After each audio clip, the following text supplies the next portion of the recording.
It's the EP Podcast.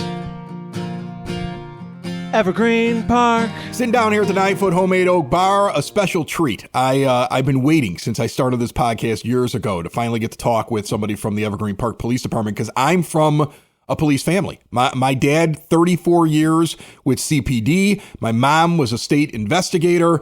She used to do a lot of undercover work. They would put her on TV with like one of those purple dots over her face when they would interview her. I was 10 years a 911 dispatcher for the Cook County Sheriff's Police. We would have family parties and Uncle Mike would come walking in the door with his partner, and everybody seemed to have guns on their hips all the time. So I've been around this forever and always want to sit down with EPPD and find out a little bit more about what they do in our village. And Lieutenant Wendy Franklin is sitting here with me. How are you? I'm very good. How are you? Good. You're parked in my driveway. Does it look like there's trouble at the Lanuti house? Yes. Police are at your door. Right. It's like right now the neighbors are like, well, the cops are over there. Something's wrong. But no, we're going to hang out here and we're going to talk a little bit. So first thing I wanted to ask you was, well, I don't know if I want to ask you or make a statement here. It seems like you're doing a really good job with these flock cameras. We've had a couple of trustees come in here. The mayor's been in here. It's been described a few times. I see online sometimes people trying to figure out like what this technology is.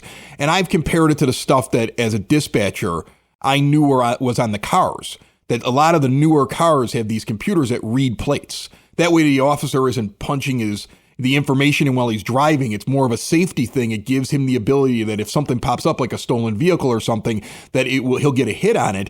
And now these cameras are positioned in high traffic areas and areas that you're worried about with people coming in and out of the village.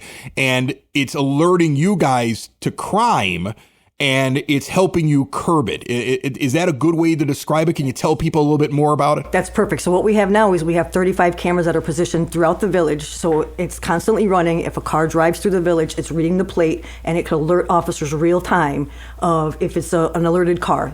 Cars get alerted for like they're stolen, there's a missing person alert on them, or they're wanted for an investigation for a prior incident in town. So that's what we have now. We have 35 cameras throughout the village, including 10 that are on along Western Corridor. We're looking into currently, since you mentioned it, getting the license plate reader in the squad car. Right. So in addition to the flat cameras that are on the poles, we'll have it in the squad car. So that as the officer is driving, that's an extra set of eyes that the officer doesn't have to look down. It's an extra set of eyes that can, scan the license plates as they drive. I remember the county was looking into those before I left because I was supervisor at the 911 center. So I always hear about the new technology that they were working on and how it would work with our center when we were there. Yes. So this is not new technology. Correct. Some people, it might feel new to them, but it's not like you're tracking cars. No. It's not like when somebody goes to the store and comes back into Evergreen, somebody's like, all right, that's what the Lanutis did today. And it's in a log. It's a hit because it's attached to some sort of crime. Like people don't get that, like, not only is it the car, right? Like the car's information is there. Yes. And if there's something the car was involved in, but a lot of people, their driver's licenses and their personal information is attached to their vehicle. And so that person who normally drives that car may be associated with the car. And that's where you're getting your alerts from. Like, okay, there might be a problem here. We're going to send a car to go take a look. Correct. Exactly. Yep. And it sounds like one of the new trends, and it's amazing what you guys are doing. I mean, I'll be honest with you. I go over to the plaza and I see a large amount of cars over there. Yes. Right. And I see that you're patrolling it. And it makes sense to me because that if there is a border that probably has the highest amount of crime, it's in that quadrant. And there's a large commercial area on Western, all the way from 91st to 99th. There's stores that brings a lot of traffic to that area. So that's why.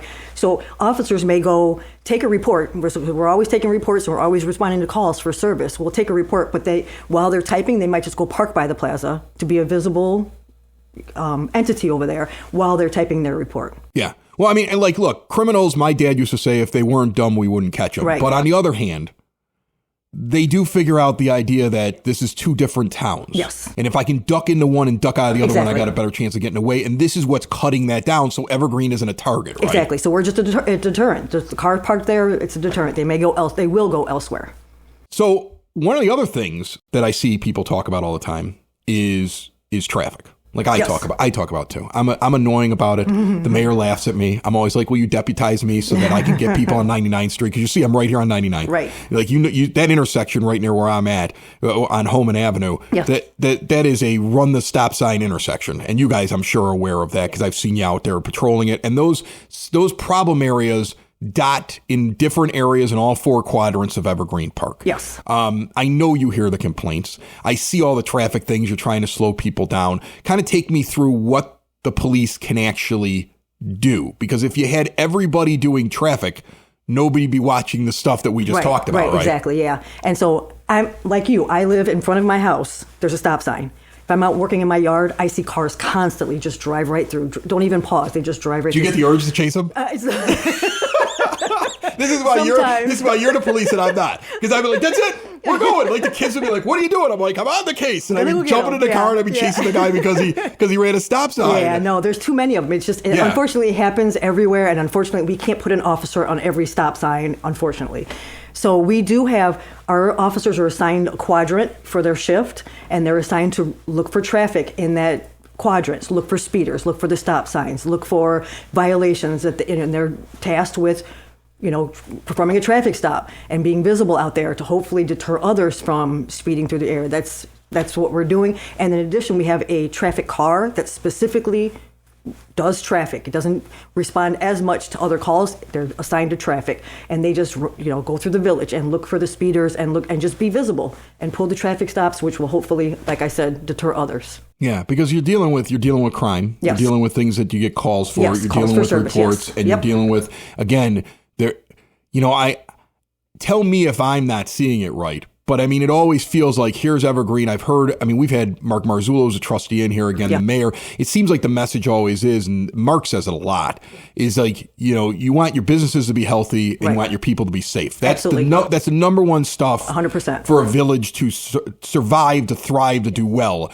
And you can't control, even though you are kind of partners with CPD. I'm sure their officers are helping you with stuff. You're helping them with stuff. I know the county guys used to keep radios of the nearby jurisdictions, some of them in their cars, and they wanted to communicate so that they could help each other when they're out there. Yes. But policies over there may not match with policies over here, and you may say this is a heavy area and they can't help you. And so it's almost as if you have a border and you're protecting it, like the guardians at the gate. Yeah, absolutely. That's it. Absolutely. And if someone pulls up, they will go elsewhere if they just see nothing but squad cars, either parked in the plaza lot or doing traffic stops on 95th Street. They see that the police are active in this area, and we do our job to deter crime, to keep our residents safe. Right, but the most important thing is, remember, is like you said, you have them in different quadrants. Yes, absolutely. So it's not like they're all sitting at the plaza. No. Right. And sometimes those, like I said, the ones that are sitting at the plaza, they've taken their notes and they've gone to park there to type their report. I've seen that before. So, yeah. And that's the thing. I always think that's really funny. That like people don't understand what police officers do. There's a great clip.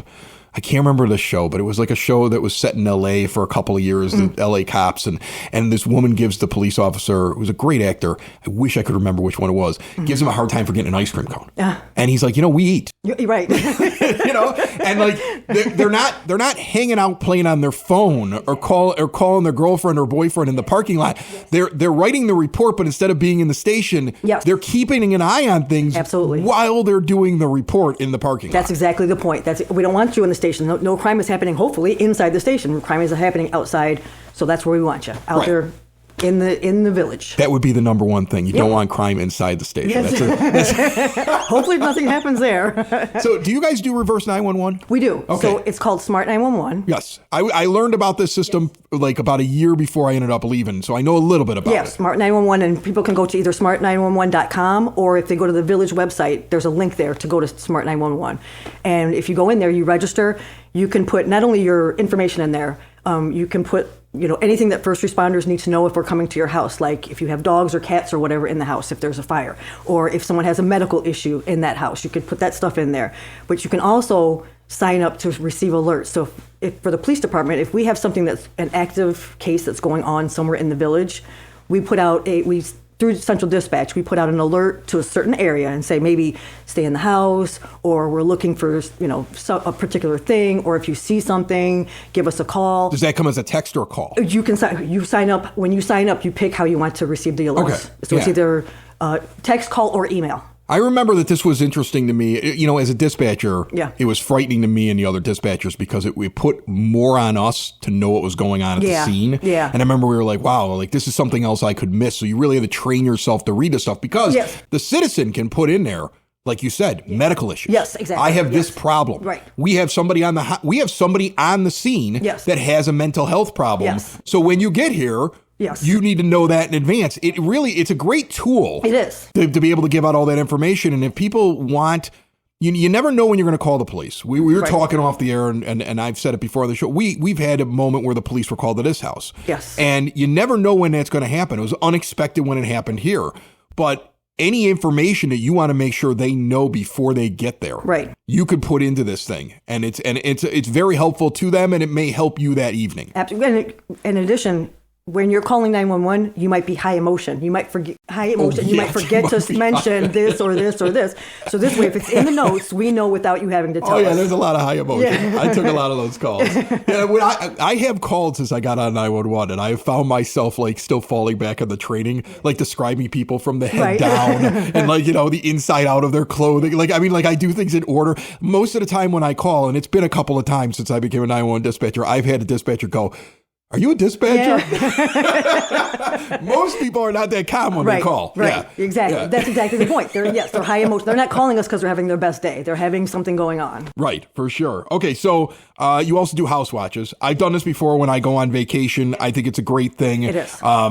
You basically say, like, I'm going to be gone. There should be nobody around the house. I left on these lights, whatever. And I think, do you still have to go down to the station to put that on? No, you can call. You can call the front desk, and they can take a note of your vacation watch. Yep. Right. And then they're going to keep track of it. They're going to have your number, and if something weird happens to the house. Yes. And we get an emergency contact who's going to be here in town just in case you're out of, someone needs to come here. If somebody wants to work for EPPD, do you hire? Yes, absolutely. So we're down 3 officers right now. We're looking for 3 more. Okay. We recently just had a test for new hires. So that list is already out.